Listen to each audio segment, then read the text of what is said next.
ফাইনালে কেমন লাগছে নিজের কাছে? না, এটা অনেক আমাদের জন্য গুরুত্বপূর্ণ ম্যাচ ছিল। আর আমাদের মেইন হচ্ছে টিম এফোর্ট। আমাদের অনেক অনেক কিছু বলছি, বাট আমাদের টিম এফোর্টটা খুব ভালো করার কারণে আমরা আজকে সেমিফাইনালে যেতে পারছি। আমাদের মাঠে একটু দেখা গেছে। আমরা কিন্তু থ্যাঙ্কফুল, আমার অফিসিয়াল থেকে আমার ক্যাপ্টেনকে, আমার সিনিয়র ভাই যারা আছে টিমের মধ্যে, তাদেরকে থ্যাঙ্কফুল।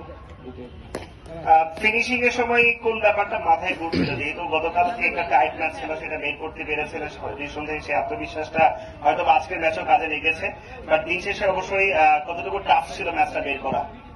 আমার চিন্তা থাকে হচ্ছে, মনে করেন আপনার এখনকার ক্রিকেট হচ্ছে আপনার ভালো বলেও মারতে হয়।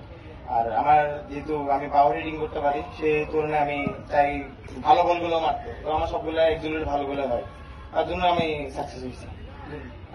এক্ষেত্রে আজকের এই জয় কিংবা আপনার ম্যাচ ফেরার পুরস্কার নিঃসন্দেহে ইতিমধ্যে আপনি আদায় করেছেন। সবকিছু মিলিয়ে এই জয়টা কাকে ডেডিকেট করতে চাইবেন বা ইনিংসটা? এটা হ্যাঁ, আমার আপুকে। সে সারাদিন আমাকে নিয়ে থাকে, আর সারাদিন মাত্র সকাল থেকে ছিল, প্র্যাকটিস থেকে শুরু করে ঢাকা যত খেলা হয় সব জায়গায় থাকে, তার জন্য এই ম্যাচটা। অনেক অনেক অভিনন্দন এবং শুভেচ্ছা রইল।